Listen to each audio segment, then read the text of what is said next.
welcome to another edition of Plugged In. So today we're gonna discuss Carmelo Anthony trying begging his way back into the league, and ironically enough, Jeremy Lin is as well.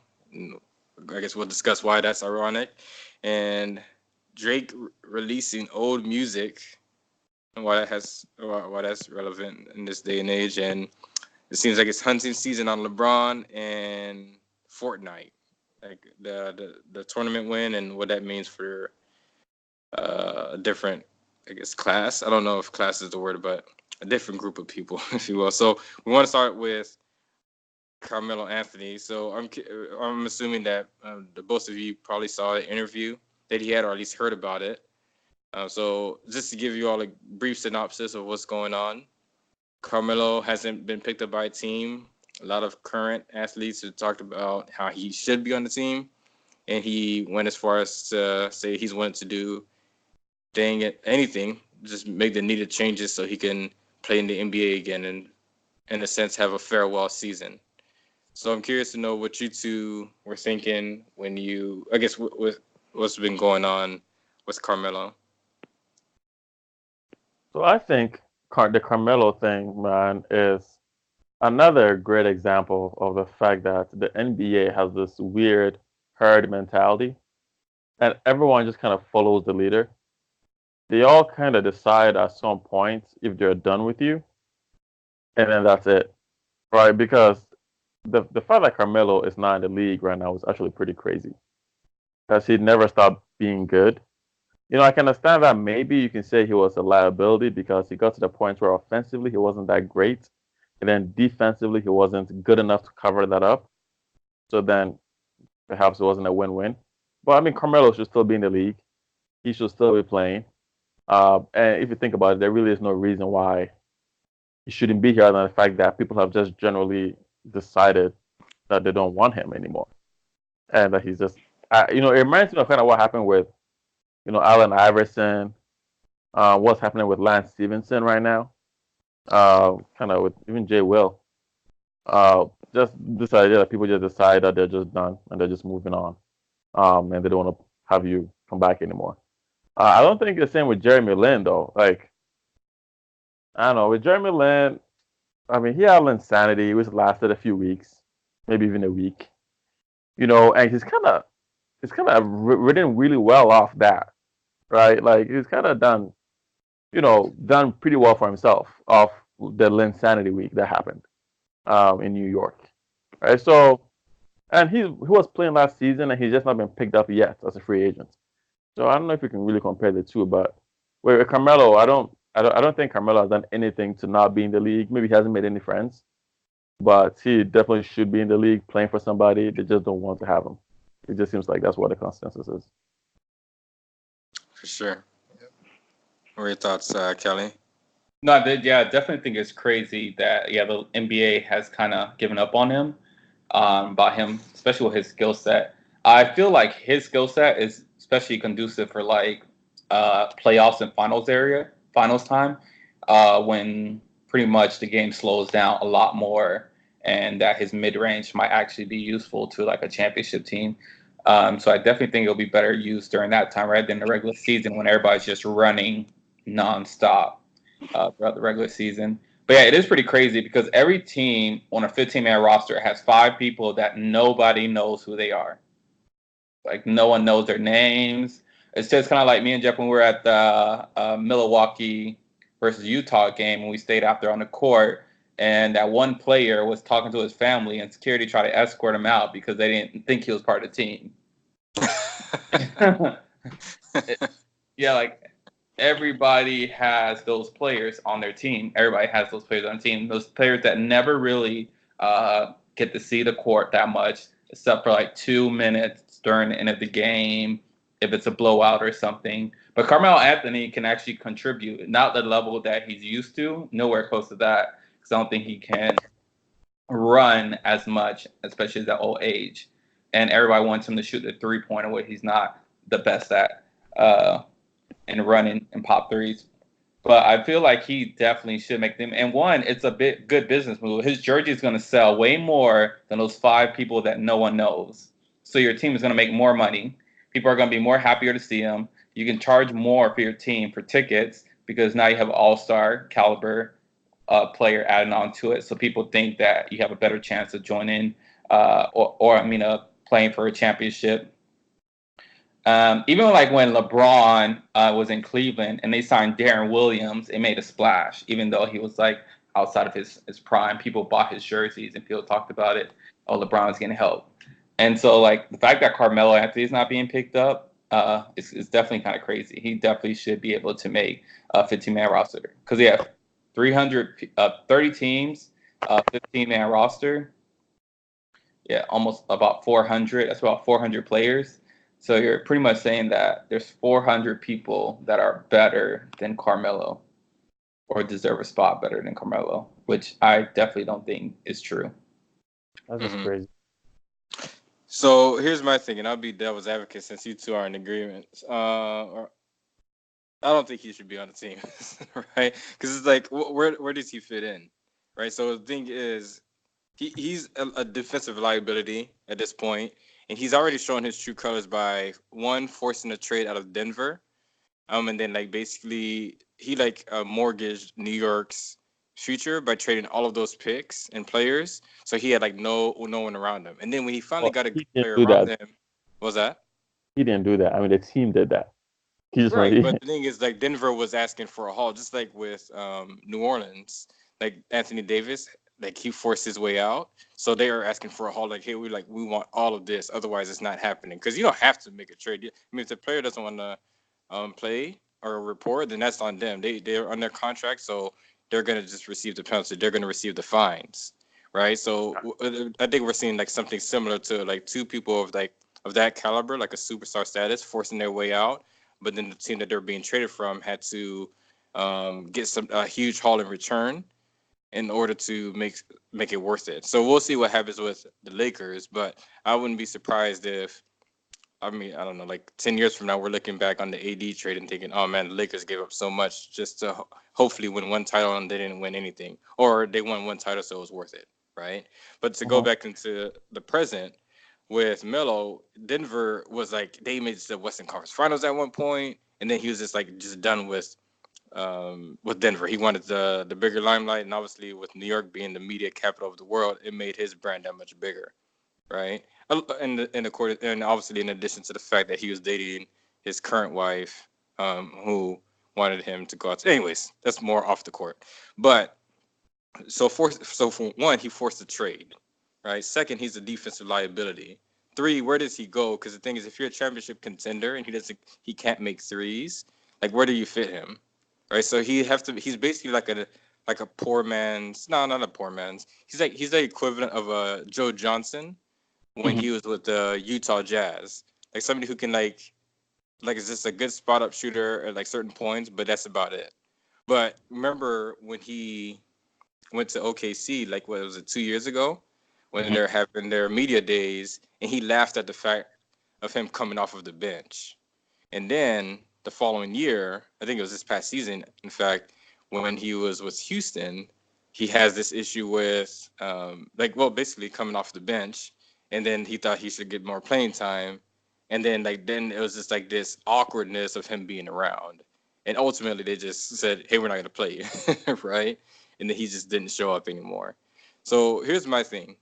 You've alienated players, front office staff. So I don't know. I don't want to say it's blackballing, but in a sense, like what's a championship team, they have no place for them. For a up and coming team, you're like basically, I don't know what the word is, but you're hindering the progress of your young players by putting Melo in, by paying him paying him favors like you don't really owe him. Because the only team I could see like picking him up would be Denver, because that was his first team. But the thing is, they're championship contenders. I mean, like whether I mean like I don't, yeah, they were, what were they, like in the Western Conference semifinals? So I mean, they're contenders, right? And so he's definitely not going there. In New York, they're at a process where they're trying to develop their young talent. And again, he like burned bridges there.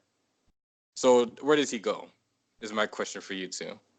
Well, I feel like from his interview, he said that he doesn't have a problem coming off the bench. I feel like he said that he was just misled about kind of like the information because he said like when they brought him in, they were just like, oh yeah, you're the piece that we needed. We had you last year when we played against Golden State, in the finals. We had somebody take those shots or whatever. So they presented him like, hey, you're gonna be a corner piece of this team.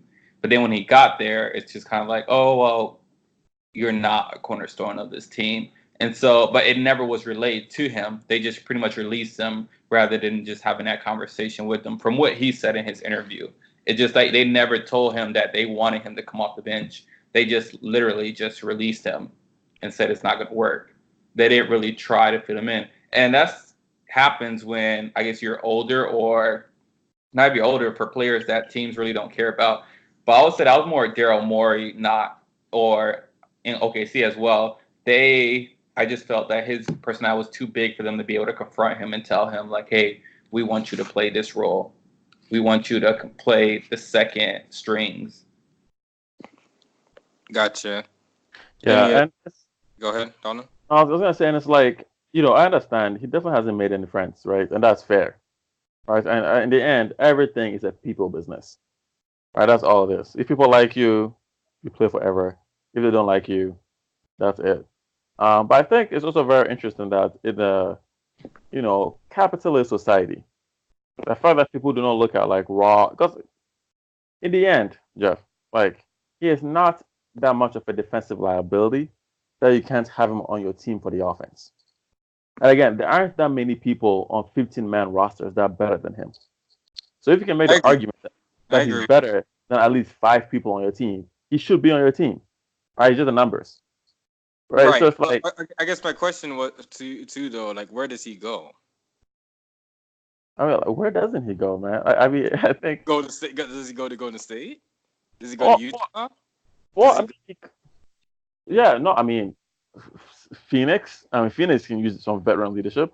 No, I mean, but where are they going? They're trying to develop their young talent. So do you deter or you Well, hinder the progress of right? your youth because they're not going anywhere this year. So it's like why put someone on there that's like, oh yeah, we want to do like a Melo. So no, you don't owe Melo anything. We're not going anywhere. So why don't we just develop our young talent? Like just get some guys out of G League or the players we drafted. They have Josh Jackson. They have was that their big man DeAndre Ayton. They have Devin Booker. Like he doesn't fit there. Like so, Atlanta Hawks. Like they No, had Aaron Milwaukee would probably be the best situation for him. Milwaukee. Well, they're like a legit championship contender. And what if he all of a sudden wants the ball? Like he says he doesn't want. I mean, like he's willing to be a sixth man. But like, the thing is, like some people they just don't know the temperature of the room. When you've been like the man for so long, it's hard for you to take a back seat. Well, yeah, it's hard, but you don't have a choice. Like, I is agree. either you take that back seat or you get benched. So I feel like before he's always had a choice, but now when he comes in, they're gonna tell him like you're coming off the bench, or we're gonna only use you when people try to build that wall for Giannis, and we're gonna need you to spread out for the mid range, like the long deeper twos, which you're good at. Because I feel like that was the thing about Raptors when they stopped the Greek Freak is they built that wall, and Giannis couldn't work effectively. Their half court offense, and so I feel like somebody like Melo, he wouldn't be a starter because he doesn't fit in how they run fast.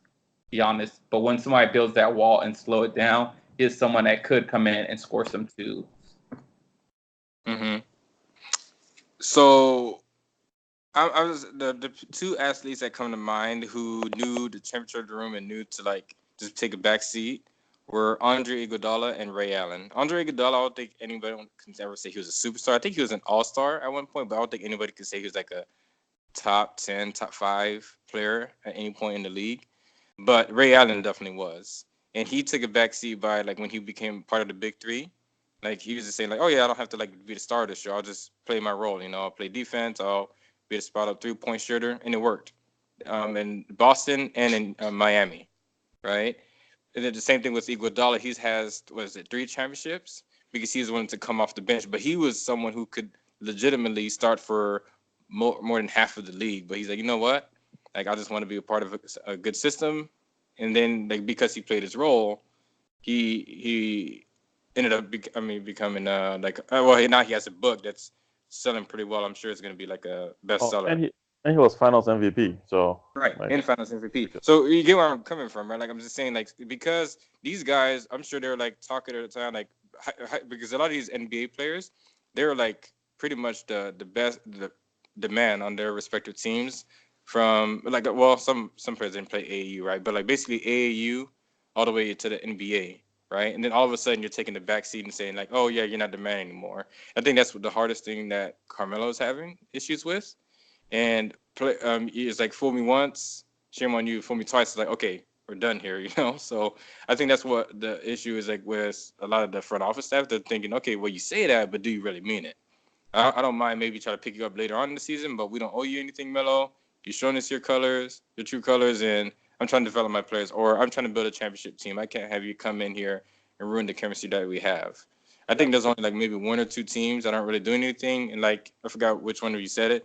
Like maybe they can help sell jerseys, but for the most part, I don't really care for a farewell tour for Melo. Wade, it made sense. Kobe, it made sense. Me, not to say that Melo wasn't great, but I don't care to see a farewell tour of Melo. Just my personal opinion. I think in the end, these teams they can't act like this is a big sacrifice. I mean, it's just 2 million.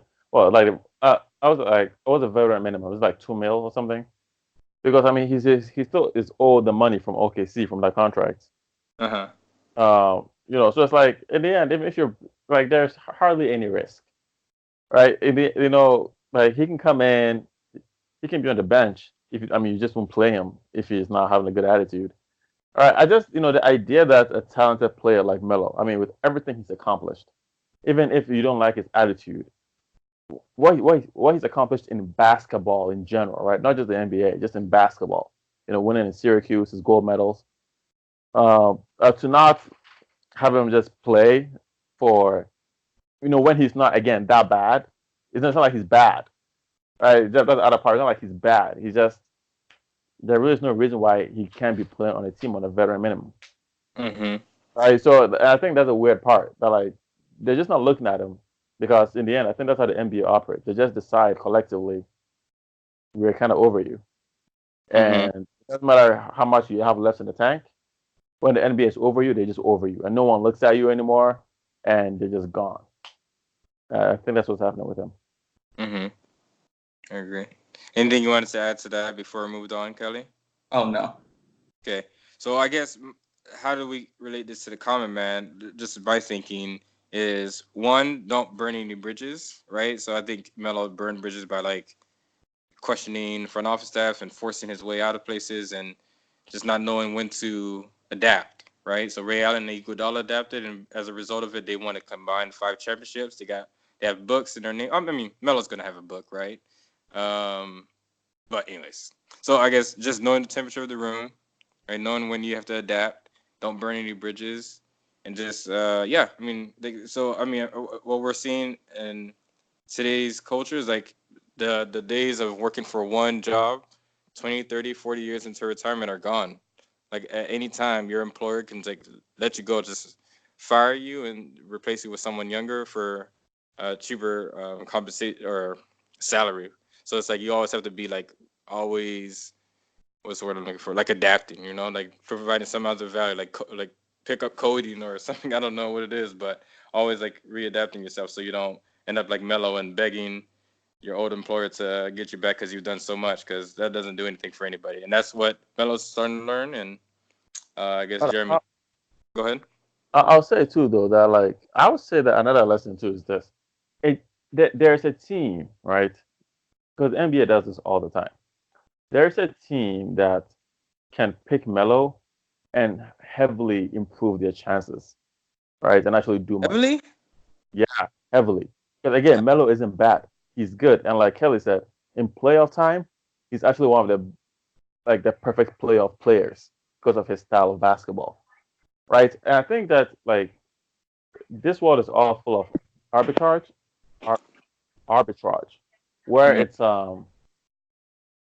there's an opportunity here for a team to have someone who has been heavily discounted, right? Like literally, his value is higher than the market sees it as, and you can go buy low. because he's low. You can go buy low and sell high, right? You can take advantage of the fact that Melo is being viewed less than he actually is, and gain a great value from him.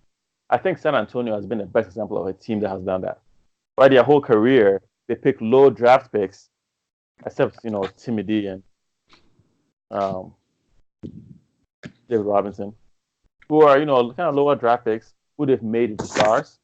But the market has viewed them, by the market I mean the NBA has viewed them as less valuable, and they've made these people very valuable.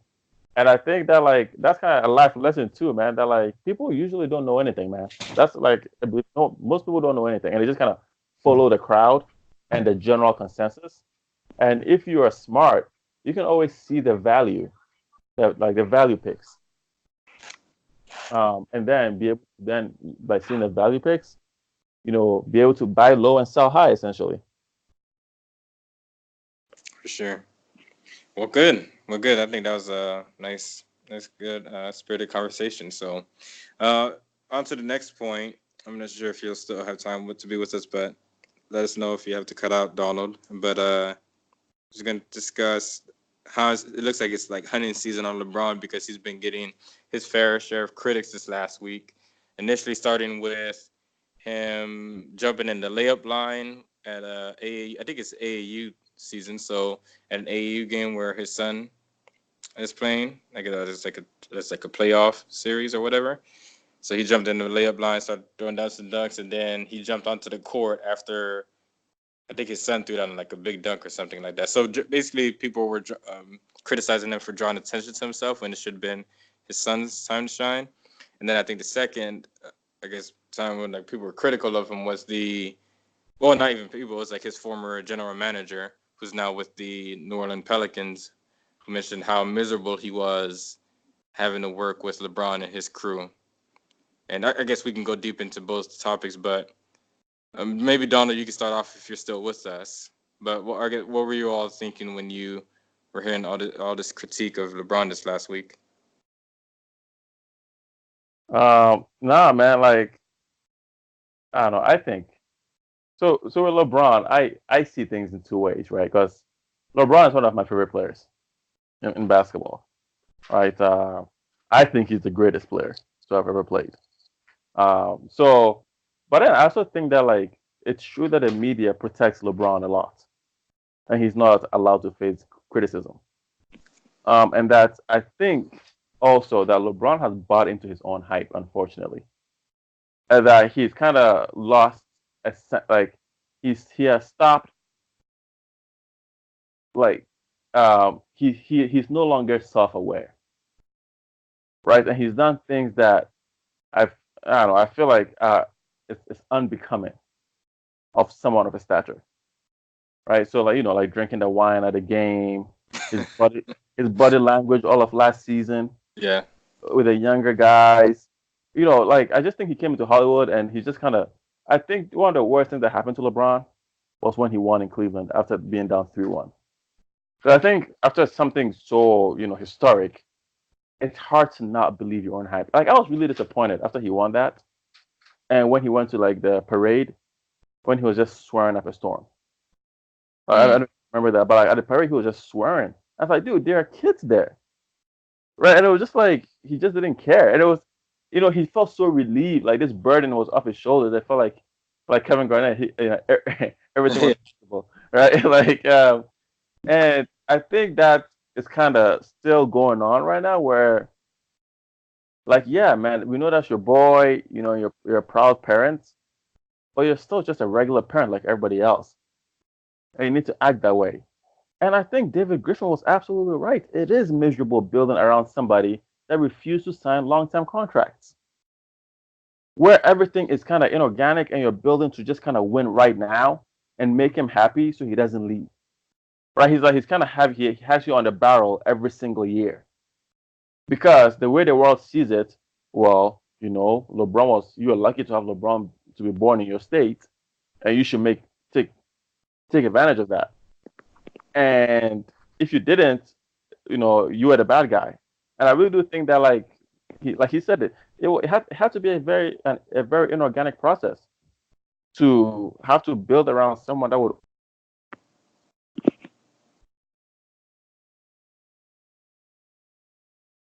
Are you still there? I think we may have lost him. All right. Continuing where he was saying, I feel like definitely criticism. He deserves a little criticism because it is your son, but all the attention was on him. Like every single video now we see of Bronny, it always has to include LeBron James. Mm-hmm. And so him, even when LeBron, he talked about in his shop, he was like, his biggest mistake was giving his son his name. You know, wherever he goes, everybody wants you to live up to your dad. Like you can't escape your dad. And when he said that, I felt like, yeah, that was true. That was true. And so when he's in game dunking on the layup line, I kind of see like, yeah, you're taking away attention from your son, and you're just bringing it right back to you. So I probably wouldn't. I wouldn't do that if I was him. I'm not gonna judge him on his fathership because I'm not a dad myself. But I mean, at least he's at his game. So I kind of feel like I'm a little torn just because I feel like, in one sense, like it's a father at his son game, rooting for him. When he's rooting on the sideline, I get it, I understand. You're hyped to see your son doing big things. But then when you're also like when you're dunking on the layup line, the attention takes away from him. But also, I think like the biggest thing is we have to realize what those games are. That's just like the LeBron, like just like a play league for his son. That's not like a serious tournament. It's not like his high school team or anything. It's just like a little tournament that they just do. And because the competition he was playing, they didn't even look that good. Mm-hmm. Or when you think about it, like his son is going into the 9th grade, so he was playing against like 8th graders. Right. Like 8th graders and 9th graders. This is not like a serious tournament, like a serious high school game or anything. This is just like something that if it wasn't for LeBron's son being out there or LeBron being out there, a lot of people wouldn't have even showed up to it. Sure, yeah, that's a good point. And so I kind of understand why LeBron was doing it there. I don't think LeBron would have done that if it was his actual high school game. So I think in the big scene of things, it's not that serious. That he shouldn't have been heavily criticized for it. If he would have done that same thing at his son's high school game, then I would have been like, oh, you probably need to chill out. But also thinking about like where he did it at, I don't feel like it's that big of a deal. I can see it. So context matters there. Right. That's all. Yeah, that definitely matters. Okay, I get that. So here's my thing. I think to build off of both of your points, and I think what Donald was getting at was with the media, like I don't want to say we, but just the world in general, we used to be too critical of LeBron. Now I think with the pendulum is swung to where we're not critical enough of him, right? Not to say like we need to like critique every single thing that he does and say, but I think like there's certain things where we just give him a pass on a lot of things, and I think this is one of those cases because I've seen where people defend him and saying, well, he's a dad, he should be doing well. He's like just showing his like because his dad wasn't there, he's showing out, and I was like, yeah, I could see where people are coming from and try to defend him in that sense, but it's just like my wife when sometimes when I'll look for praise for doing something like changing my kids' diapers or I don't know, like getting them something to eat. And it's like, well, I'm supposed to be doing that. Like it's like I'm not gonna get a cookie for doing those kind of things if that makes sense. So I think people were trying to defend LeBron in that sense, but it's like, well, he's a dad. I mean, it's like to show up to a game. Like I heard something along the lines of, well, at least he's showing up to the game. It's like, well, I would expect you to, right? He doesn't have like much going on. Like, yeah, he's shooting Space Jam, but he can work his schedule around to where he can show up to most, if not all, of LeBron's games. So I think like what you two were saying, he's bringing attention to himself. But I was thinking, well, what if LeVar Ball did something to that effect? I think most people would be critiquing him and saying, "Oh, he's being too much. He's all over the top." Because we know, I mean, I think we figured out what LeVar Ball is or who he is. I don't know if that makes sense, right? But I think it's getting to the point where with LeBron, we're just giving him too many passes, and we're not critical enough of him. Like even with this past NBA season, people were saying like, oh yeah, the Lakers were gonna do like some damage. It was like, well, there was a lot of times when he was like a liability on defense, or like Donald was talking about, what's his body language, like he just wasn't there. So it was hard for people to be bought in. I mean, like one of the images I was sticking in my head for this season was when Kyle Kuzma, second-year player, had to push LeBron to get in position to play defense. Mm-hmm.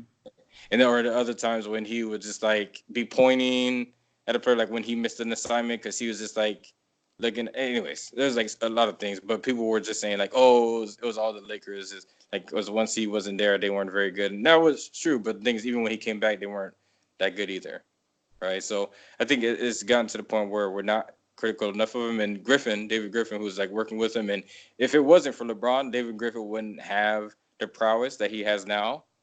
Like his name wouldn't even hold that much weight. But even then, even though he won a championship because of LeBron, he still found it like, I don't know if disheartening is the word, but how frustrating it was to work with him and his crew. That makes sense. So I guess I'll ask you this question then, Kelly. Like, would you rather like play with a team who your camaraderie was great, but like you all never won a championship, or where you all were winning multiple championships, but like you're never really happy? Out of those two scenarios, I would to be honest, it would, for me, it would be financials. One of them would be, I guess, the biggest key indicator. But I feel like not winning a championship, but liking where you're at in your environment is definitely, I think, better. I feel like but when you're LeBron James, I feel like there's a different responsibility in a sense, just because you have the potential to be the GOAT. Right. Like, I feel like when people have the potential to be the greatest at something, like, then the pressure is on. There's a lot of people in the NBA that know right off the bat they're not going to be the best. And so I don't feel like that pressure is on them. So for them, I feel like, yeah, even if they win championships, they weren't like the best player on the team. So for them, they would rather be in a situation where they're more comfortable and they're just enjoying playing with the friends that they have. But I feel like when you have the potential to map up your career to be the GOAT, and then so you have to be a lot more strategic and choose your spots rather than just trying to play and have fun. I get what you're saying. Yeah. So yeah, I just thought that was very telling, because I think we're just starting to see people come out, and I mean maybe we'll see it later on too, like where people are going to start coming out and being critical of LeBron. But David Griffin, I think he back. Go ahead. No, I was gonna say there's gonna be a lot. Like after LeBron retires, there's gonna be a lot that comes out. Right now, people can't say nothing because they want a spot on his team, but there's definitely gonna be a lot of talk and stuff that people are gonna say, and they're gonna, because even it happens with Jordan. Yeah. So at the time he was like flawless, and then players started coming out and started talking about revealing certain things. Yeah, that's a good point. Right. When Jordan's in the league, you couldn't talk bad about Jordan.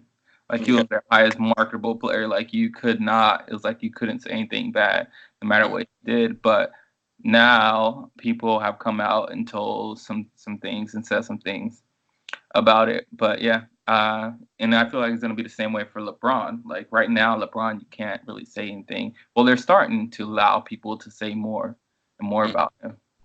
But yeah, I do feel like on defense he's slacking a lot. But like his old age, he just can't be the same LeBron anymore.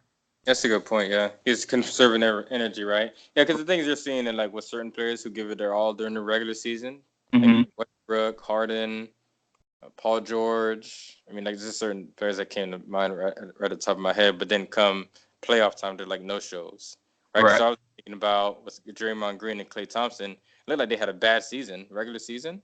But then, like, come playoff time, I was like, oh, man, this is, like, still the same old Draymond. This is still the same old Klay. It's like, dude, we already know. We've been here before. We're just saving our energy for when it really counts, sort of thing. Right? Regular season doesn't mean anything. It's like what you do at the end of the year. And I thought Draymond was done. And then speaking of Draymond, then he got that huge extension because they like, oh, you still got something in the tank, right? So it's like, yeah, with LeBron, I could see it. Like, yeah, he's just picking his spots, and then come playoff time, because I think that's what they're saying. His last season with Cleveland, then he just showed out and like carried the Cavs to the finals, and obviously they just got slammed. But yeah, that's a good point. So yeah, I mean, I guess as far as like how it relates to the common man with LeBron, I was just thinking when you get to the top, like I guess the pinnacle of your industry or just in your department, you're gonna have people that's just critiquing you every single word, or like either critiquing you or praising you, and then the pendulum is gonna go like far left and far right. And I've even seen that in my line of work, and I'm in sales, and I'll have like people critiquing me and they're saying like I'm doing something dishonest, or then I'll have it swing the other way, and then I have people coming to me and asking for advice in certain things, right? And I think a lot of people they have to realize that once you get to the top of any respective position, don't expect it to be rosy. I think there's a saying, and I'm not I don't know if I'm saying it right, but it's like if you ain't got haters, you ain't popping, right? So it's like you have to realize that you're gonna have people who's gonna critique you, and if you don't have people critiquing, it's because you're not nowhere near as relevant as you really think you are. But yeah, anything else you wanted to add on to that, Kelly, as it pertains to LeBron or anyone else? Um, I'll say David Griffin. Yeah, I definitely understand his situation. He was in a really tough situation because you're looking at a barrel like, am I going to give up assets right now, knowing that LeBron might walk and like everybody's already talking about him walking and he's probably out the door. Am I going to give up all the assets for him to win a championship now? And it's a tough choice because one, you don't know when Cleveland will ever have a chance to win a championship again. So you kind of want to go all in, but then you're just like, well, if I do go all in and he leaves, we're gonna be garbage for a long time. Right. So it's like you never know what to expect. Yeah, I put him in a tough spot.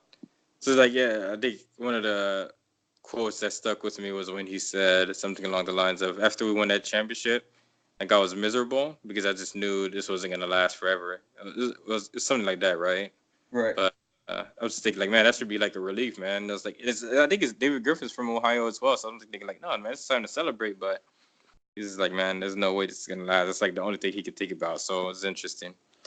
Well, good. Well, we can move on. There was this last week. I'm trying to remember. Was it Friday or Thursday?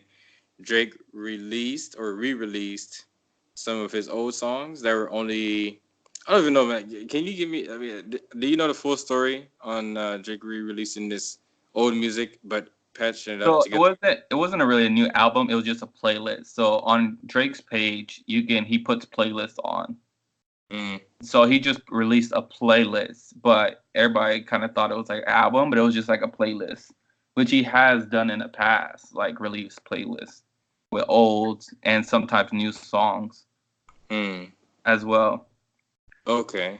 And Well, yeah, and so that's what it was. But like some of the songs weren't really popular. Mostly all of them weren't really that popular, but he just put it together in a playlist and released it, and people jumped on it because anytime Drake does anything, everybody jumps on it. Right. You can do no wrong at this point, right? Right. He's the biggest star in music. Right. Yeah, it's not even close, right? Yeah, no, Right. that's true. And then I think he did it like a month or two ago when he re-released "So Far Gone."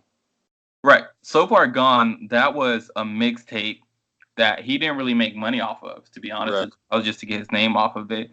And a lot of those was he was rapping off of other people's beats, so he never really got the clearance for those tracks. Like he had to beg Kanye for that for clearance, and they're going back and forth about it. You're right. Kanye cleared it. A few months back, yeah, that was good stuff, man. Right. And so I felt like he was just like, all right, I'm out of my Cash Money deal. And so I made this song before I sounded Cash Money. I could re-release it and make money off of it. So he did. So I think he has like the right people around him. And that are telling him like, yo, do this. You can still make money, make all of this money off of this old music. People are still gonna listen to it. Because I feel like, what was his second album called? I'm trying to think. So yeah, because I feel like Trying to think of what's the second album called. But that album was like still charting even like after his fourth and fifth album because people always go back and listen to it. It's probably like still on charting somewhere, like on a top 200 album somewhere or a top 100 album, still charting because people still go back and listen to it. So he knows that people still go back and listen to his old music constantly. So I think Right. that was him just saying like, oh, let me do this, and it's a way to keep my name relevant and make more money. So it looks like his official albums were "Thank Me Later," "Take Care," Take care, else take care. "Take Care." Okay. Was that the one that was like basically written by The Weeknd, or was that Nothing Was the Same? Uh, People I think still said take care because that was the one that was like a really good balance of R&B and rap. Okay. Was take care. Like that's why people consider it like his best album. It was just because of the balance of the album. Right. And I don't want to talk about this right now. I think it'll be a good discussion another time, but because I know people were giving him flack. I think it was more so the black community, because it seems like the black community, when there's an artist who doesn't write their song, they have to call them out on it. Right. It's more so on rap artists, R&B artists second, and then, well, I guess it's just those are the two that's in the black community more prevalently. And I think that people were giving him flack for Take Care because for the most part it was The Weeknd's music, but then Drake just took credit for it, if that makes sense, right? And then they've had like they've been at odds ever since, sort of thing, right? And I think that would be a good topic to discuss another time. But to go back to this point with the him re-releasing his old music and making a profit of it, I feel like you have a better understanding of it. So could you explain for us like how? Okay, so he was with this cat. He was in this Cash Money deal. He was under a big record label, but since then he's already fulfilled his contractual obligations. So is he basically getting a bigger piece of the pie? Any music he releases now, or can you? I guess my question is for the comment person, like, Yeah, what all does the it mean music when that you're was with? released under Cash Money, he should be getting all the profits now, like 100%, because I think it's all under his OVO label now, and so he owns 100% of it, so he should be getting the full bag now, which is crazy because Kawhi Leonard had a chance to get a percentage of OVO if he stayed with the Raptors. Oh, really? Yeah, he could have just signed like a 2-year deal and he got a percentage of OVO, which is gonna make money for a very long time. I don't think. But What, yeah, I mean, but who's trying to stay in Toronto, right? So that's the hey, thing. for that bag, people are gonna listen to Drake forever. You're gonna constantly be making money, and you only really needed to sign like a 1 year, and you could have left after that. Just run it, just enough to like what Katie did, a 2 year with a second year option, just enough to run it back, and pretty much Drake would have gave you a percentage of OVO. Right. From what I heard, it's just like in newspaper, or not newspaper clippings, but just like in headlines, or not, but in articles that I've read, was Kawhi. Like he has a girlfriend, he has a daughter, and they live out in California. And then he mentioned that anytime he'd go to like a family reunion or get together, he'd see his nieces and nephews, how much they've gotten older and bigger. And he wasn't there to see it because he's all the way out, or at one point he's all the way in San Antonio, and then now he was all the way in Toronto, and he just wanted to be close to family. So it was like it sounds like for sure he was either going to be with the Lakers or the Clippers. So it doesn't sound like he was really going to go to Toronto. So I think he's won 2 championships, he's won 2 Finals MVPs, and I think he got to the point where it's like, you know what, that stuff is nice, but ultimately I'm a family man, and I want to. And the thing is, like, this was his personality. He's a different dude, right? So I get that point with the like just for long term as far as financial wealth or generational wealth, even like it would have made sense. But I think ultimately it came down to the point where like, yeah, I just want to be with my family, right? I knew Kawhi was different when I heard or I read the article about him riding like a '97 Tahoe. He was making millions of dollars, Right. right? And he still had like, what was it, wing nuts? I think he had like wing nuts coupons in his car, and they said that, hey, like, you could just sponsor us and we'll give you free wing nuts. He's like, no, no, no, no, I'll just give you the coupons. No, dude, I'm like, this guy's like just built from a different cloth, you know.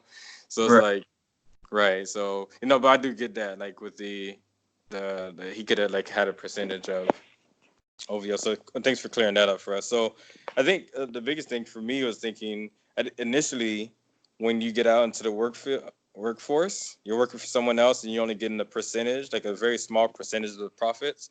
But until you start your own business or start your own thing, you don't really reap the major profits, right? So ultimately, if you're trying to be well off financially, you have to. You don't have to, but more often times than not, you have to own your own thing.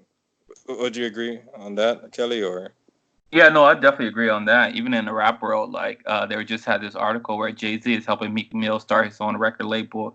So he's leaving MMG, he's leaving Rick Ross, and like everybody has done it. I really don't get when people re-up on their deals. I feel like that's like the stupidest thing, especially for rappers. When they re-up on their deal, like when they have their first deal and it's for like 3 albums or whatever. Mm-hmm. And then they re-up again for like a second deal. Mm-hmm. I feel So, like yeah. Go ahead. I was just gonna say by then you should know the industry, you should know how everything works, and you should have already built your team in preparation for your deal to be over, so that you can start your own, pretty much your own label and make money for yourself. Kind of what Drake did. Right. I think it's like one of those things where, okay, do you trust yourself to like know what you're doing, right? Yeah, like I agree with you. Okay, it's like at this point you should try to at least hopefully if you have the right people in your corner and on your team and maybe you do some study on your own, you should know the game by now. But I think a lot of us, I think we're still stuck in the just going back to the common man. Like a lot of us work for like one of a bigger firm, or it doesn't even have to be a bigger firm. Maybe it's a smaller firm, but you're getting more of the ins and outs of how something works.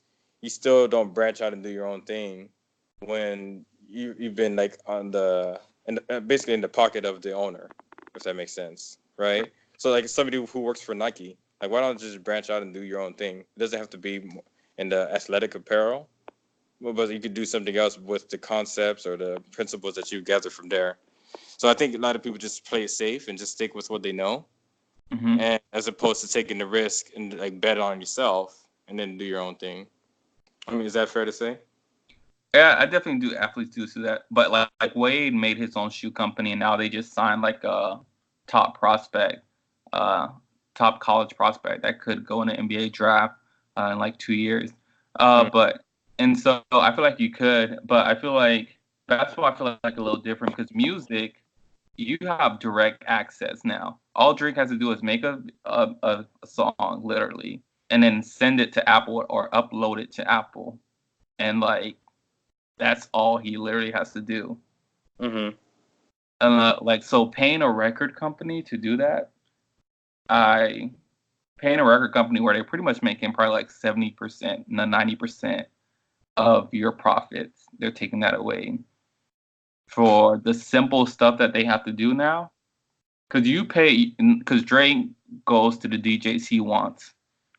So he goes to them, he goes to all the tracks, he does all this stuff. All he would really have to do is hire like a real good financing and accounting team where he could pay everyone what 100K a year, have like a five of them, and have them help run all the business, make sure everybody gets paid, and then you would collect all the rest of the profits. And so like I don't really see because like he has a good control on the music. That's why I say music is a lot easier because you have little kids that could record a whole album by themselves and then put it online and make money off of it on SoundCloud or make beats off it. And so like I feel like music is kind of different.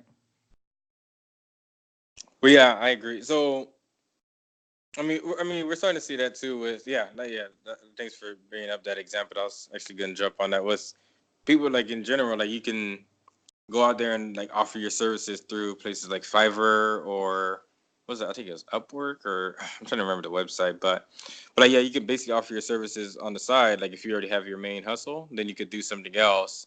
But then you like making 100% of the profit as opposed to going through someone else, right?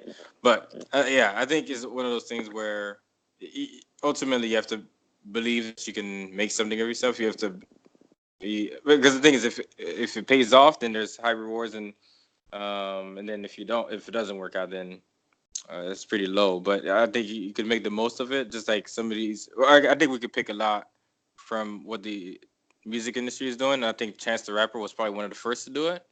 I could be wrong, Right. but am I right? Yeah, he was one of the first and like the new era of people to do it. Right. He started off independent and stayed. Right. So, yeah, I think there's a lot to gain from that. So, yeah, I mean, and I think that's the biggest thing. I think Trick re-releasing his old stuff is just showing that he's going to the mogul stage. He's not really putting out music the way he used to.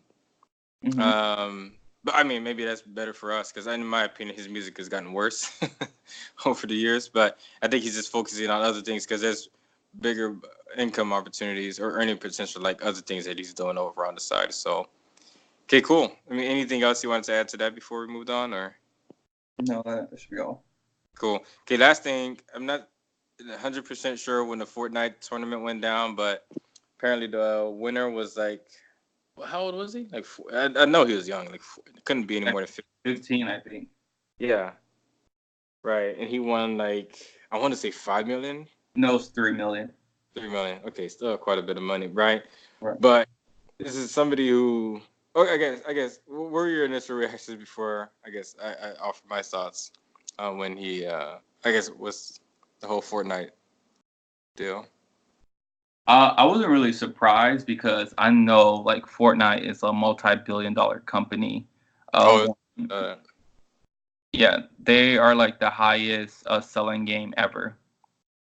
Just because of all the extra stuff that they sell to you and kids buy it, especially on their parents' account. Their parents don't even know it. Because it's a free game, but it's somehow a free game has managed to be the highest grossing game ever. $1 billion game, and it's a free game. And so the amount of people, like people everywhere has kids everywhere play Fortnite. Nephews, my niece and nephews play it. I know a whole bunch of people play it. Even friends at law school, everybody's played it. And so the fact that they had a tournament where the prize was only $3 million, it's not really that surprising to me because of the amount of people that play Fortnite. Like, this is a really cult following right now. They have millions of users that play every day. So yeah, the fact that they had a tournament where the grand prize was only $3 million wasn't really a surprise to me. It is, and especially now with the gaming industry, like you have NBA players that are investing in teams for gamers tournaments. And I've seen that. Right. And so those people are already making money. Like, people are making $100K a year just to be a gamer, just to play video games for a team. So I guess my question, like when I initially thought is like, man, like I don't want to say nerds, but I mean I don't know what else to put it. Because usually when we think of people who just play video games all day, and because now it's like it's like a commendable. I mean, are we at the point where we can say it's a commendable career? I mean, I would say so if you can make 3 million, right? But commendable. I would say the thing about it is that you have to play so much in order to get better and to that level that those kids play nonstop. And so what I mean commendable, you have to burn so many hours playing it in order to like even possibly become successful at it. Mm-hmm. And that, go ahead. No, I was just saying, you got to think about the hours. These kids are putting in like 8 hours a day. People don't even put that much time into playing basketball. Yes. And like, you don't put that in any sport, football or anything. People don't put that many, but these kids are putting that much time, 8 to 9 hours a day. Sometimes even more, playing video games, just staying in the house playing video games. And then if they possibly get good at it, then they could compete for a team to make, 50 to 100K a year and possibly win a tournament. I don't think it would be worth it. I don't think anybody's going to be like, well, my son now is studying or trying to become a professional gamer. Mm-hmm. Yeah, I don't feel like that's like a route that people should take. I think that's something that might just come naturally to you if you naturally are that good, and then you could start trying to compete. But investing that much time to make the career, I don't think it's worth it. Mm-hmm. So I'm curious to know, because my thinking is, okay, what are like these individuals, like the top performers? What are the social cues like? Like, can they move well in a room, sort of thing? But if it's one of those things where it's like because like, so for example, with people in the engineering field or computer science, like the top, like the cream of the crop, they usually are like not the most socially savvy, if you get where I'm coming from, Right. right? So I wonder if that's what's happening with these gamers. And the thing is, like, I mean, this is my opinion. I think it is commendable in that it gives people an opportunity to link up with other individuals, to talk with them, and I mean, that maybe boost the GDP of the or wherever they're at, right? But I think it's one of those things where, yeah, like you said, some people it just comes naturally, but others I can legitimately see they're starting to be training camps for. So, like, you know how with basketball, you could send your kid off to a basketball or a football camp and train like for days, weeks on end to become a game like a basketball player or a football player, and then you've invested like thousands of dollars into your kid, only to see it not to come to fruition. And if they didn't take school seriously, then what happens? Right? It's like, oh, it's a basketball or bust. But like, what if it's bust? Basketball didn't work. Do we then say that that was a waste? So I think, I mean, this is just my opinion, but I think it's like sort of similar. But I think ultimately, for me, is how are these people doing? Like as far as like from a social setting, does that make sense? No, yeah, I definitely understand that. Yeah, I wouldn't say that good just because of the amount of time you have to play. Right. And, Yeah. and Yeah, that's a good point. Yeah. Yeah. Yeah. Because like you said, like even with basketball, football, you're still not putting in nowhere near those hours. And if anything, there's a law of diminishing returns, right? Like the more you do it, then maybe you're getting even worse, right? So yeah, I guess I'll just leave that to the audience to decide. But yeah, it's a tough deal. But I think it's like it's pretty impressive that yeah, like I didn't even think about it. So that's like a basically a drop in the bucket for what's this the Fortnite? Like, cause to fork over like $3 million right, because they're multi-billion-dollar business. I had no idea that was the case. right. But yeah, and then from what I heard, like the stadium or the venue that it was played in, the kid ended up making more money than excuse me, it was either IndyCar or NASCAR winner that was in that same venue, and somebody who won like a tennis tournament. So the thing is, like, it's making more money than like some reputable profession, like I don't know about professional, but reputable sports. And now people are looking at gamers as athletes, right? Because I remember like there was a document or how do you documentary Hmm. documentary, yeah, documentary on like people like a gamers taking Adderall and like just like performance enhancing drugs in a sense, and I just thought that was wild. But that's where we're getting, that's where we're going, I guess. But yeah, yeah, basically you can make a career out of anything, and like you were mentioning earlier on different topic, like with YouTube, like there's people who they just crack stuff open and see what's inside, and they're doing pretty well for themselves from a career standpoint. So I guess essentially you can make a career out of anything if people care enough about it, right? So, but cool. Well, I mean that was it on mine. I don't think there was any other topics. Anything else you wanted to discuss before we ended, Kelly? One, I would say the big pay cut that Draymond Green took. I don't know what Rich Paul is telling these players. Oh, he's representing them, right? Yeah. Yeah, but I really thought that was really crazy that he took that because one, if he made Defensive Player of the Year Mhm. this upcoming season, one he signed way too early, but Mhm. two, if he would have made Defensive Player of the Year this year, he would have been eligible for a 225 million 5 year. Right. And he took 100 million for 4 years. Right. Yeah, he's got he took less money than yeah, a lot of people. There's gonna be a lot of people making more money than him. So yeah, so and I think this goes back to what we were discussing earlier, right? So do you bank on yourself and say that you know what, I know I'm gonna make more money or get more opportunities once I get out of my original deal, or do I just play it safe and stick with what I know? And for Draymond, this is just my opinion. Again, I'm not in the room and figuring out what's all going on there, but for me, it was just like you know what, he loves Golden State. They're gonna build a statue of him. He's always gonna be like anytime people view or think of Draymond, they're gonna always think Golden State. So that's one thing. Second, like just like we were talking about earlier with Draymond and Clay, neither of them, like both of them, look like they were on a downhill, I mean, Clay had that one big game where I think he scored 50 points off one dribble. Mm-hmm. Right? But outside of that, like a lot of people thought like he was like losing it, right? Like not that he was bad, but he just wasn't as good, Right. right? Because Curry was hurt a lot, so then he had to like basically pick it up more, and it looked like he was crumbling under that pressure.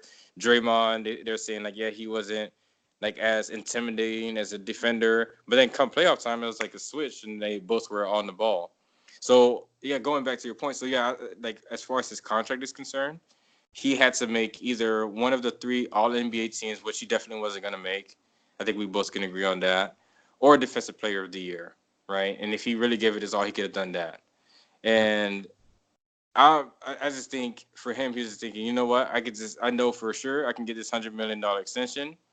Or like, let's say I get hurt and now I'm a free agent and now I don't have anybody out for search. So a la IT or Isaiah Thomas, or what happened to him a few years back, because he didn't get the extension, then he got hurt and now he's just like a French player in the NBA, right? And we could talk about like a number of those kind of athletes that they just wait to do their deal, and then when it comes time to do it because of injuries or they had a bad season, now they're basically getting a discount. So I think he just played it safe as opposed to banking on himself. And the thing is, most of society is this way, but the thing is, for those who are bold and daring and willing to take that risk, then it pays off in the long run. And like you said, I mean, I'm not sure what the representation is like, but in my opinion, I mean, Jeremiah's just such a different dude, so I can't say I can really think like him or the people who's in his corner. But I'm just thinking, okay, you know what? I have a legacy here, and San Fran. I'm getting investments. I'm sure, like, niggas, he's in the investment capital of the world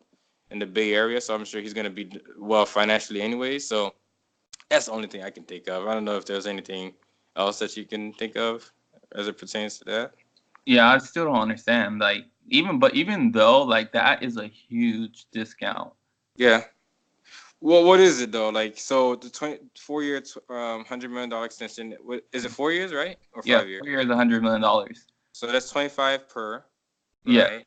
But he had the potential of going to 5 year, 225. Was it? Right.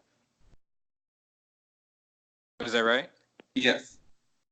What is that? I'm trying to do the numbers in my head. So that's like 40. Oh yeah, that's Yeah, yeah. that's what I'm saying. Yeah, I don't even have to finish the numbers. Yeah, as soon as I saw that 4, I already knew.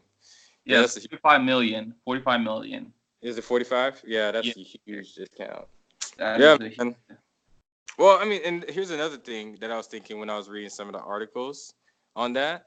So a lot of the teams, like reputable teams, or at least like they're going to be going for championships. A lot of their cap is used on like the players that they're going to be using out for some years, right? So you have, I'm not going to go through all the teams, but basically he would have to go to a team that's not really going anywhere, that has a lot of cap space, like New York. So the thing is, you know what happens when you go. So like Harrison Barnes, for example, I think a lot of people were. I think he made. I don't know if he made an All-Star team, but a lot of people were looking at him like a reputable player. And then once he went to Dallas Mavericks, right. like, yeah, he got like he got a huge deal. But then like people don't really talk about him anymore, right? Right. And that and I mean that happens a lot. Like where somebody just go and move on to another team, and then they're just not as good anymore because now you're the focal point of that team. And I'm trying to think of somebody else, but Harrison Barnes is the one that comes to mind. I don't know if you can think of anyone else, but so a lot of people like think a certain player is good, they go somewhere else because they're the focal point, and then that's what happens for him, right? So, I think that's what he was probably thinking too. Like his representation or representatives, if you will, were probably telling him, "Hey, man, like a lot of teams are using up their money, so if you go somewhere, you're gonna be the face of that franchise, and if you can't carry a team, and I think we both can agree, Draymond cannot carry a team, then that's gonna be the last taste that's left in a lot of people's mouths when you walk off the court, sort of thing. Or you could stay with Golden State. You guys will be relevant for a while, and you'll always be known as the bully of the NBA, which I think is a good thing. Like you'll have a reputation in a positive sense, because what we're seeing it with Melo, like he basically banked on himself, and it worked for to an extent, but I think he just banked on himself for too long. He didn't understand the temperature of the room, and now it's coming back to bite him. So I mean, I can see it both ways. So I guess it comes full circle because we started with Melo, we ended with Draymond. And it's like one banked on himself and the other one didn't, right? Right. Yeah. Yeah, So but even not banking on yourself, I still would. I don't know. I still don't. I still can't see like how big of a difference. Like he didn't even go for like 30 mil or like the upper echelons of 28, 29. It's like he won't make over 25 mil because I think the way they have it structured, he's only gonna make 23 the first, like 23 the second, 23 the third, and then almost like 28, 29 mm, the last one.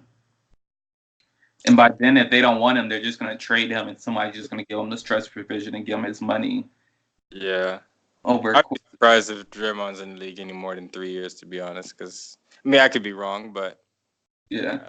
I could see him just like bowing out like before he goes on a downhill. But yeah, no, I agree. So I And would then, have uh, tried to secure at least a little bit more money than that. Yeah, they probably won't give you the 5 year 190 they gave Clay Thompson, but at least 130. yeah, Shoot, yeah, I don't know, man. that's what they gave. That's what they gave the Mike Conley, like 150. Oh, the Jazz did or Memphis Memphis gave Mike Conley like 150. over 5? Yeah, That's 30. Yeah. Yeah, man. I don't know, man. Maybe he'll do an interview and explain what went on, or Rich Paul will. But that's, that's a bigger discount than I initially thought. But the only thing I can think of is he's like, you're just playing it safe. I'm sure he's got some good investments and probably more coming his way. Just being in the investment capital of the world, and he's gonna be a legend when he gets off the court if he can stay with Golden State the entire time, man. So. But that's like but yeah. Thanks for bringing that up. That's a good note to end on. So, but if nothing else, thanks everybody for tuning in to another installment of Plugged In, and we'll catch you the next time. see you later.